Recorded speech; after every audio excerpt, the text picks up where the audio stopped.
네, 윤석열 대통령이 검찰총장 시절 받은 정직 2개월 징계를 취소해야 한다고 항소심 재판부가 판단했습니다. 1심 판단을 완전히 뒤집은 것인데요. 그래서 모셨습니다. 추미애 전 법무부 장관 나오셨습니다. 안녕하세요. 네, 네. 안녕하기가 어렵나요? KBS에서는 가끔 뵙습니다만은, 네. 예, 스픽스로 제가 오고 난 다음에는 이제 네. 처음 뵙고, 네. 그 과거에 대선 후보급 인분으로는 처음 나오신 것 같아서 맞습니다. 기억력 좋으십니다. 예, 굉장히 좀 반갑습니다. 네. 예, 또 제가 또 진행한다고 하니까 또 나오신 것 같아가지고. 그럼요. 네, 네. 예, 그 몇 안 되는 예, 네, 정직하게 사무를 아이, 보시고 고맙습니다. 예. 말씀해 주시니까. 네. 이 상황 자체는 정직 2개월 징계를 취소해야 한다라고 네. 항소심 재판부는 판단을 했는데 부당하다라고 생각하실 것 같아요? 말이 안 되는 재판이죠. 말이 안 된다. 네. 예. 재판이라고 하기가 부끄러울 정도로 네. 과정에서 문제가 있었습니까? 아니면 결과가 문제가 있었습니까? 둘 다 문제가 있었어요. 예. 네. 그 재판부 판결문에 이렇게 표현합니다. 적법 절차는 입법, 사법, 행정을 망라해서 두루 적용돼야 된다. 그런데 이건 행정에 대한 그렇죠. 인사권에 대한 거잖아요. 예. 막상 사법의 적법 절차는 안 지켰어요. 네. 원고, 피고, 대립된 당사자를 전제로 하는 것이 재판이잖아요. 그렇죠. 원고, 피고가 대립돼 있지 않습니다.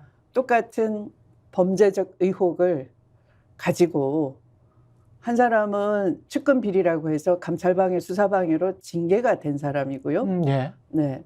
한 사람은 그 감찰방해, 수사방해의 동기를 제공한 범죄 연루 의혹이 있는 사람이에요. 근데 윤석열과 한동훈을 말씀하시는 거죠? 네네. 근데 범죄를 감추기 위해서 어떻게 했어요?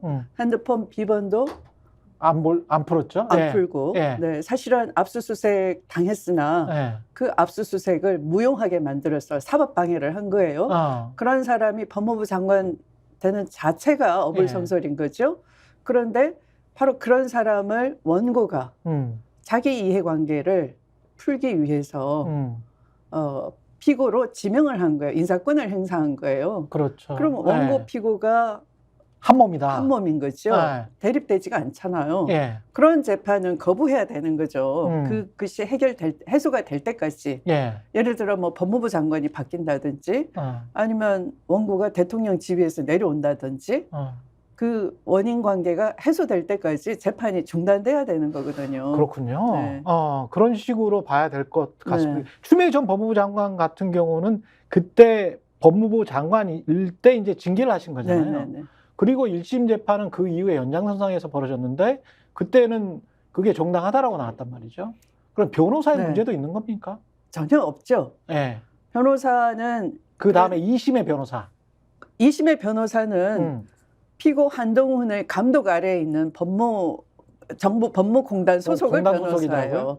그러니까 전혀 방어를 하지 않죠. 피고 입장에서 공익을 수호하지 않죠. 이건 행정소송이어서 정부 인사권에 대한 정당성을 가지고 적극적으로 방어해야 되는 입장이거든요. 공익수호를 해야 되는 입장인데 그 공익수호를 적극적으로 안 하는 거죠. 근데 이렇게 변호사가 원고 측의 변호사가 증인 신청을 한 명도 안 한다. 그러는 경우도 있습니까? 없죠. 이 지금 0이던데요, 보니까.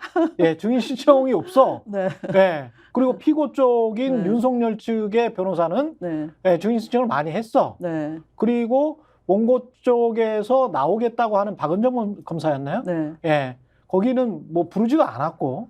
그러니까 감찰의 부당성을 가지고 원고가 주장을 하면 피고 쪽에서는 감찰을 했던 법무부를 대변해서 감찰이 적법하고 정당했다를 적극적으로 항변을 해야지 되잖아요. 그렇지.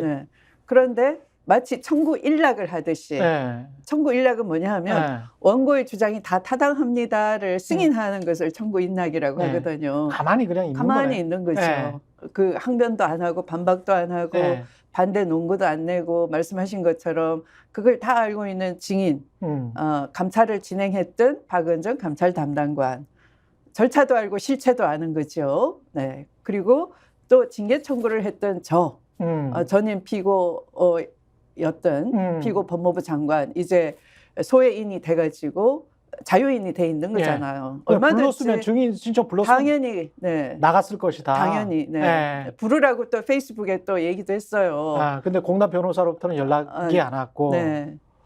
참.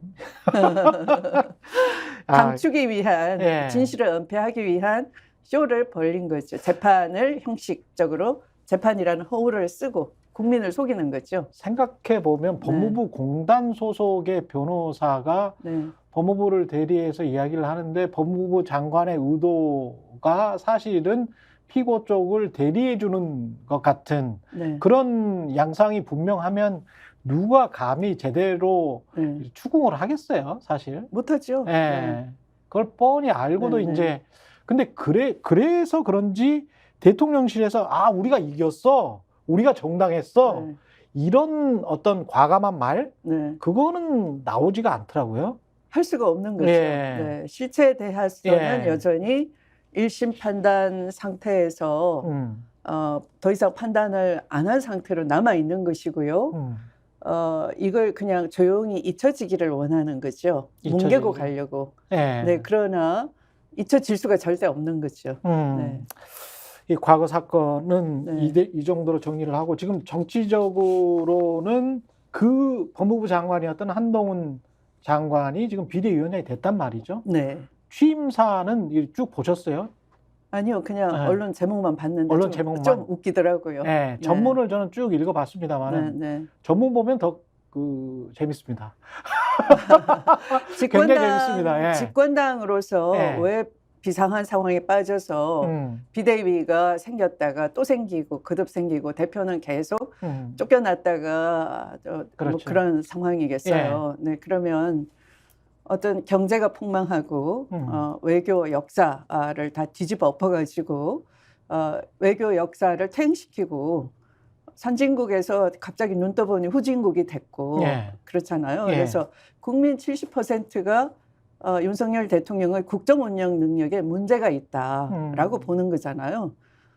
이 임기 초반에 계속 지속적으로 이런 경고 사인이 보내진다면 그것을 정책적으로 뒷받침해야 될 정부 여당의 비상한 시기에 직책을 떠맡았으면 무엇이 잘못됐고 무엇을 통찰해야 되고 어떤 대안을 가지고 국민한테 이해를 구하겠다. 이런 것을 공부를 해서 등장을 해야 되는 건데 그저 전 정부 탓하고 운동권 탓하고 언제적 운동권이에요. 전두환 그 시기에 서울의 봄을 보고 국민들이 눈물을 흘리고 통탄을 하잖아요. 저런 시기에 저렇게 꼬이고 꼬여가지고 우리가 역사의 퇴행을 그렇게 많이 겪었구나. 어떤 반성문을 써야 되는 거잖아요. 그러면 그 시기에 그걸 극복하기 위해서 그 체제를 극복하기 위해서 운동권들의 헌신과 희생이 있었죠. 그래서 오늘날 다 공부 잘하고 또 선진국 반열에도 한번 올라봤던 것이고 그런데 마치 그 전두환 개사과를 했다시피 다른 건 몰라도 잘했어요. 이렇게 전두환을 후계자 비슷하게 그런 칭송 발언을 하면서 이 검찰 독재 정권이 슬며시 등장을 했어요. 그러면 어떤 비전을 가지고 나라를 운영할 것인가를 얘기해도 모자랄 그 짧은 시간이잖아요. 그런데 운동권 탓하고 개딸 전체주의라고 하는 것이 이 국민 수준을 이해하고 하는 말인지 도대체 저는 이해가 안 돼요. 그분들은 똑똑하다고 그러는데 집안에서만 똑똑한 사람 같아요. 근데 메시지가 그 국민의힘 지지자들에 대한 메시지 또는 중도 스윙 보터들에 대한 메시지는 확고하게 있는 것 같습니다. 제가 보기에 세 가지 포인트인데 불출마 선언을 했거든요. 그리고 불체포 특권 선언한 국회의원들에게만 공천 주겠다. 근데 이게 향하는 어떤 손가락질은 이재명이에요. 이건 거의 명확하다고 봅니다. 불출마를 선언하고 불출마 선언해도 집권여당 입장에서는 사실은 비대위원장이 다음 자리가 충분히 있을 수가 있으니까 상관없지. 하지만 이재명을 향해서 이야기를 하고 있는 거고 불체포 특권 같은 경우도 이미 국민의힘 의원들은 다 선언했는데 네. 선언한 사람들한테 선언하지 않으면 네. 공천 주지 않겠다. 네. 뭐 이러니까 하나만 한 소리고 네. 중대범죄 같은 경우도 네. 이게 세 번째인데 중대범죄 혐의를 지금 수사를 맡고 있는 다수당 네. 이렇게 이야기를 하면서 또 이재명을 겨냥했는데 네.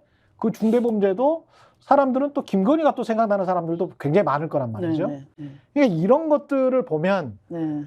이 아주 그 현미경처럼 이렇게 아래만 보면서 네. 네. 국민의힘의 시각으로만 봤을 때는 이재명만 네. 자꾸 늘어지면 네. 우리가 이길 수 있겠구나라는 게 어떤 취임사에 좀 확실히 드러난 것 아닌가, 그 의도가. 어떻게 이런 것들은 좀 정치적으로 뭔가 좀 복선을 깔고 있지 않나 그런 생각도 드는데요. 참 하수 중에 하수 정치를 이거 하는 하수다. 거죠. 네. 아, 그러니까 지금 네. 집권당의 그 표적은 이재명이 아니에요. 아, 네. 그러니까 당분일에 우리가 무역을 시작한 이래로 네. 이렇게 20개월 이상 내리 적자. 연속 네. 적자로 하향하는 적이 있었나요? 러시아에 있었던 현대자동차 공장 중국에 접수됐어요. 예. 네. 제가 4강 외교를 한다고 러시아에 갔더니 중국의 자동차 산업을 내주지 않은 걸 러시아의 자긍심으로 여겼어요. 그러니까 러시아와 중국도 경제적인 면에서 서로 경쟁하거든요. 군사적인 면에서도 한편 협력하면서 또 경쟁하는 것이고 예. 세계는 늘 꿈틀꿈틀 움직여요. 마그마처럼. 네. 그런데 좀 더 멀리 있는 정치적으로 부딪히지 않은 한국이 경제적으로 함께 간다는 것이 굉장히 이분들한테는 좋은 거예요. 우리도 예. 마찬가지 윈윈할 수 있는 국방 정책을 통해서 우리 경제의 활로를 많이 개척했잖아요. 예. 네. 그래서 정치적으로도 부딪히지 않고 경제적으로도 파트너십을 구축할 수 있고 또 북한 문제를 함께 협력해서 풀 수 있는 파트너라고 굉장히 나름의 그 북핵을 해결하기 위한 노력도 해주고 그런 걸 보면서 지금은 외교적으로도 우리가 고립되고 북핵도 오히려 미사일 쏘고 하는 것들이 러시아의 기술적 지원을 받아서 북한이 오히려 박차를 가고 있죠. 예. 능력의 고도화가 지금 이미 다 실현되고 있는 거잖아요. 그러니까 외교 안보 위기도 초래하고 경제적으로도 대손실을 가지고 오는 이런 어리석은 일들을 하는 것을 빨리 시정하는 것이 문제인 것이지. 집권여당의 비대위원장으로서 네, 국정기조를 좀 전환시키는 이재명의 그 예. 되지도 않는 말도 안 되는 날조한 사법 리스크 그것은 이재명만 고달프게 하는 것인데요. 우리 국민은 한번 길 위에 김대중을 보면요. 그런 오랫동안의 고난을 통해서 사람이 크는 겁니다. 예. 네. 지금 이재명을 키우고 있는 거예요. 오히려. 네. 예. 네. 그러면 한동훈의 비대위원장 취임사는 한동훈, 윤석열 아바타로서의 한계를 그대로 노정한 것이다. 그렇게 지금 보시는 거네요. 그냥 예. 어쩌면 주술적인 네. 계속 외친 주문. 주술적인 계략이 더 씌워져 있고 또 시각이 굉장히 편협하고 좁은 거죠. 아마 그 윤석열 대통령 부부의 오다대로 그대로 시행하는 어나더 브라더가 아닌가. 네. 어나더 브라더. 네. 예. 그 바뀔 가능성은 없습니까? 없는 것 같은데요. 없어요. 네. 예. 그 취임사가 그러하다 그러면 유치하지 않습니까? 치졸하고 옹졸하고. 네. 그러면 없다. 그러면 국민의힘은 계속 이제 공격 위주의 이재명 비난, 민주당 비난, 586 비난 이렇게 하면 어느 정도 그래도 득점할 수 있지 않을까, 그런 콘크리트층은 있지 않나, 그런 생각일까요? 없을 거예요, 아마. 왜냐하면 그 박근혜 대통령 때 한번 생각해 보면 최순실 그 게이트가 터졌을 때 최순실이 시키는 대로 한다라는 거에 국민들이 분노를 했잖아요. 그렇죠. 네. 그렇죠. 그럼에도 불구하고 박근혜 대통령은 나름의 어떤 그 코너에 몰렸어도 계속 설득하고 비전을 제시하려고 하는 그 노력은 볼 수가 있었어요. 네. 그래도 얘기의 주제는 좀 컸다고요. 그렇죠. 어떤 경우에도. 네. 취임 초기 때도 남북 화해나 뭐 이런 이야기 많이 했었죠, 사실은. 대통령 후보 시절에는 훨씬 더 어떻게 보면 이 진보 진영의 기본소득 이야기도 했어요. 네네. 이슈까지도 끌고 차용해가지고 나름의 뭐 어떤 국민에게 화려하게 보이고 그랬잖아요. 아, 저런 오히려 보수가 진보적 얘기하니까 어떻게 보면 더 지지를 더 많이 받고 영역이 확대돼서 더 많은 선물을 줄 수 있겠다 국민들이 착각하게 만들기도 했죠. 네. 근데 그거를 따라하지도 않아요. 이 검찰 독재 정권은. 어떻게 보면 그런 통합적인 제스처도 없다. 전혀 없죠. 말이라도 그렇게 안 하죠. 지금 보면. 네. 그것은 검찰 권력으로 국민을 공포에 몰아넣고 정말 뭐 그 교육부 그 공무원이 국민을 뭐 개돼지처럼 발언을 해서 해고도 당하고도 네, 그런 문제도 야기했지만 실제 국민을 그렇게 취급하는 거 아닌가. 국민을 문외적인 단순 군중으로서 몹이라고 하죠. MOB. 그냥 순치된 채로 주권자로서 깨어있는 시민이 아니라 홍보하는 대로 따라주고 동원이 가능한 동원되는 군중으로서 만들려고 하는 거 아닌가. 그게 법 기술로 가능하다. 검찰을 동원해서 계속 고소고발하고 언론을 통해서 이 올가미를 씌우고 여론몰이하고 사법부 판단도 그렇게 공포 속에 몰아넣어서 제대로 된 판단이 불가능하게 한다면 또 언론 제보를 제대로 이 재갈을 물린다면은 얼마든지 강경 통치가 가능하다 하는 배짱이 세진 거 아닌가 싶어요. 지금 저 장알이라는 책을 내셨는데 이게 소설이라고 합니다. 제가 아직 읽어보지를 못해서 자유와 진실을 향한 외침.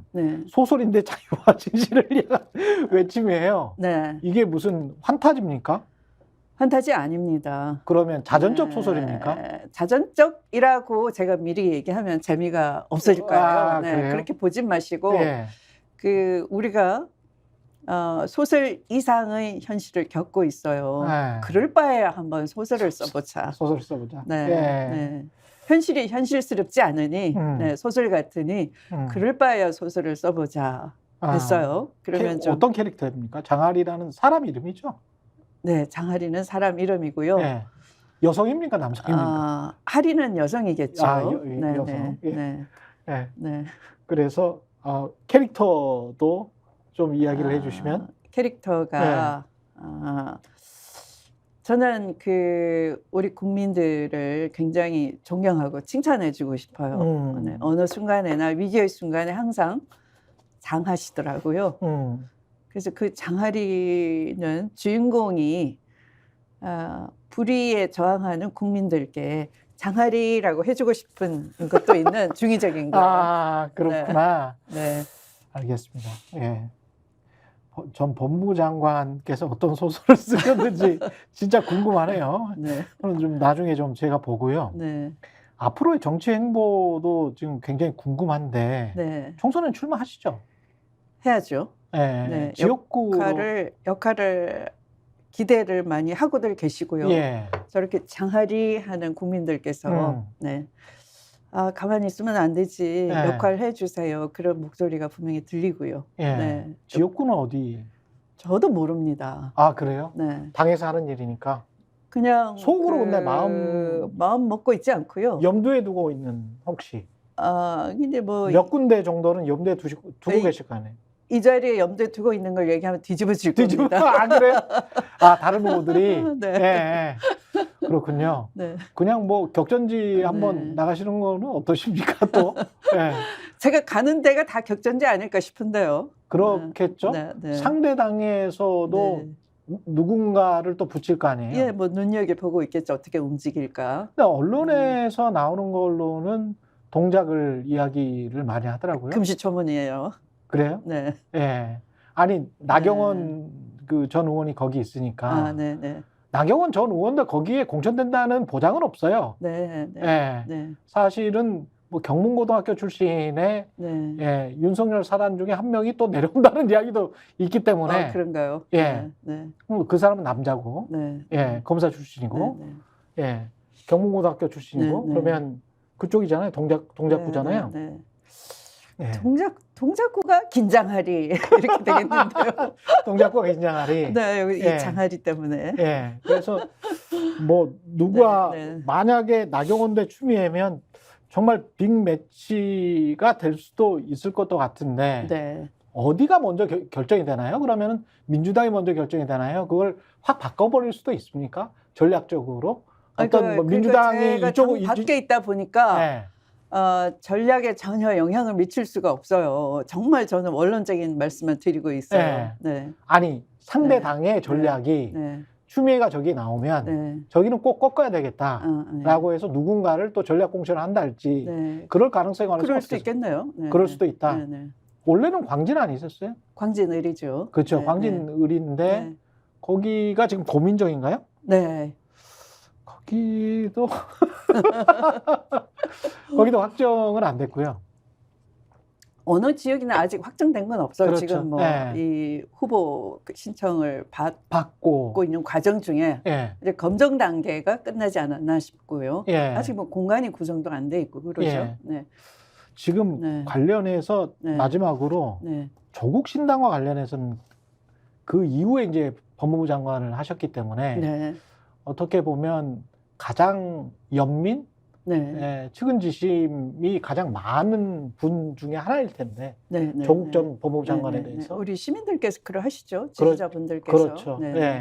어떻게 보십니까? 조국 신당이 만들어지는 것 자체랄지 그 이후에 만약에 만들어진다면 포지셔닝이 어때야 된다라고 생각하시는 건지 그런 것도 좀 궁금하긴 합니다만. 저는 조국 전 장관께서 신당이라는 그 당의 울타리를 뒤집었을 것 같지는 않습니다. 아, 그래요? 네.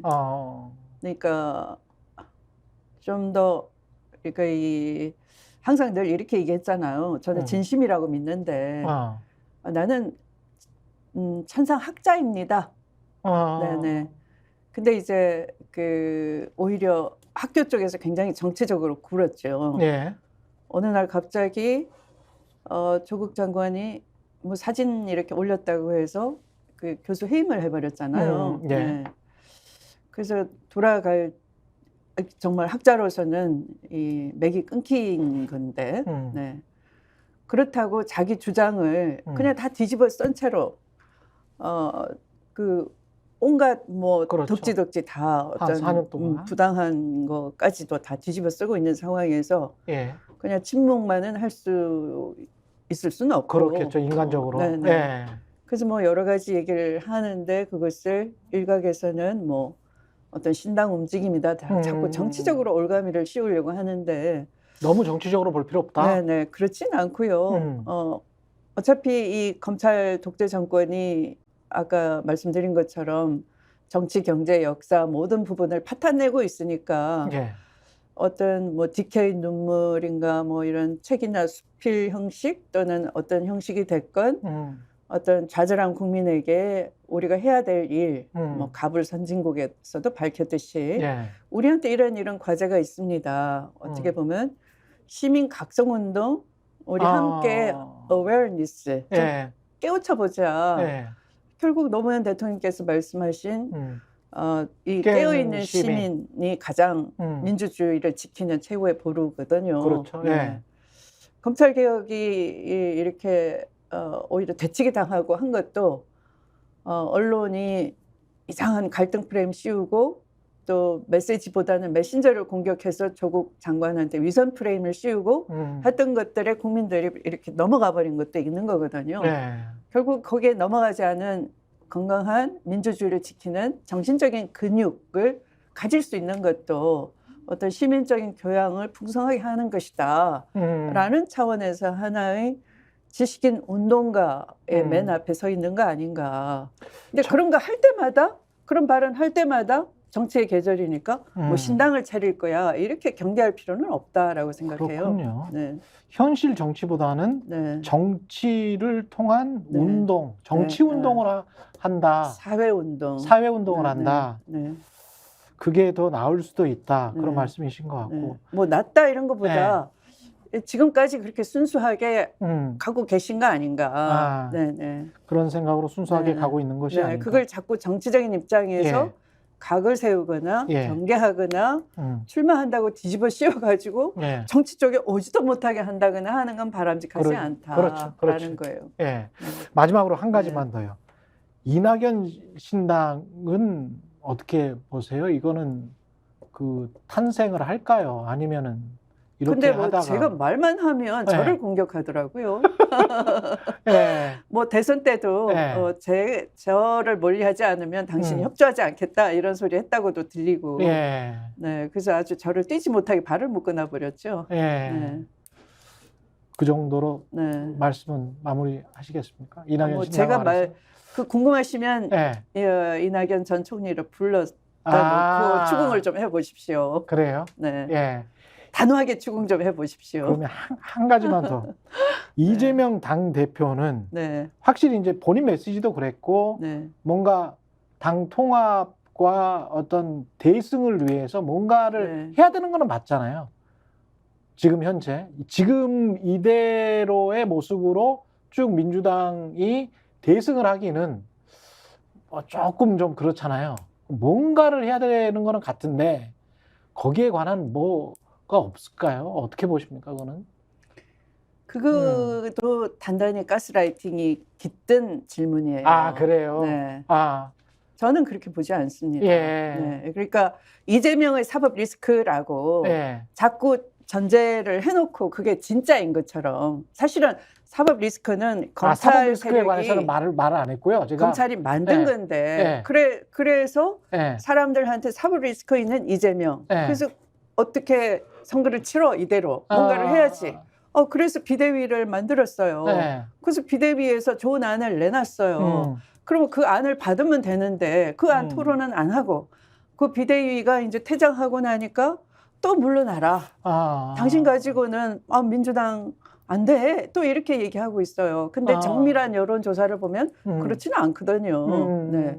또 오히려 안에서 자꾸 흔드는 건 문제지. 자꾸 회의감을 증폭시키고 사법 리스크 없는 리스크도 자꾸 만드는 정치 리스크 그게 더 문제인 것이죠. 네. 근데 뭔가를 더 해야 한다라는 거에 제가 아까 질문에도 일부러 사법 리스크를 할지 이런 말은 빼고 말씀을 드렸는데 그러니까 이런 거죠. 국민들한테 어떤 특히 중도층의 스윙 보터들한테 소구하려면 지금보다 더 많은 표를 얻으려면 뭔가 더 한 것 같은 어떤 결과물을 내놔야 되는 거는 맞는 것 같거든요. 총선 전에. 저는 스윙보트가 따로 있는 것이 아니고 되는 것도 없고 안 된다고 하는 것도 없다. 다 된다고 하면서 결국 아무것도 안 하고 안 되더라 하는 정치 효능감을 안 보여줘서 정치에 냉담해진 것이 스윙보트인 거지 원래 스윙보트가 있었지는 않은 것 같아요. 오히려 정치적 효능감을 보여주기 위해서 조금 더 개혁적인 정책, 개혁적인 방향, 혁신한다고 해놓고 태도 혁신은커녕 혁신 반대 방향 그냥 삼총리 내세워서 선대위원장 할 것처럼 한다든지 하면은 가만히 있던 민주당 지지해주고 싶은 사람도 마음의 문을 닫아버리겠죠. 대선 때 또 똑같겠네? 이렇게 돼버리겠죠. 오히려 좀 더 뭔가 달라져야 한다, 변해야 된다라는 거는 과감하게 혁신하고 확실한 혁신의 모습을 보이는 게 훨씬 낫다. 약속을 확실하게 해주고 그게 나은 거지. 할 듯 하다가 안 한다든지 기본소득 꺼냈다가 오히려 성장 정책이 더 낫다라고 후퇴한다든지 지금 자본소득이 더 많은 이익을 벌어들이고 노동의 기회는 줄어들고 기댈 때가 내가 세금 낸 나라밖에 없어요. 젊었을 때 열심히 일한 이 나라가 내가 이제 자산격차는 확 늘어났죠. 계속 늘어나고 있고. 병들고 갈 데 없고 한데 나를 돌보지 않는다 그러고 긴축재정하고 또 정권도 뺏겼어요. 그럼 민주당이 그 기본소득 후퇴한 거 잘못됐습니다. 반드시 해내겠습니다. 기회 주십시오. 이렇게 하는 것이 희망을 주겠죠. 유권자한테. 근데 그게 중도층 소구력이 없다고 후퇴하면 어떻게 되겠어요? 지지자가 지지를 철회하겠죠? 중도화되겠죠? 지금 민주당 지지자들은 좀 더 화끈한 정책, 개혁적인 정책으로 민주당이 확실하게 선을 긋고 그 색깔로 그냥 초지일관 가기를 원한다. 그런 말씀이시네요. 알겠습니다. 여기까지 추미애 전 법무부 장관이었습니다. 고맙습니다. 감사합니다. 예, 내일 2부는 박지원 전 국정원장이 출연하는데요. 예, 앞으로 수요일에는 고정 출연할 것 같습니다. 예, 내일만 목요일 방송이고요. 앞으로 수요일에는 박지원 전 국정원장과 함께합니다. 오늘은 추미애 전 법무부 장관과 이야기 나눴습니다. 내일도 10시 50분 최경영의 정치본색 기대해 주시고요. 예, 오늘은 여기까지 하겠습니다. 고맙습니다.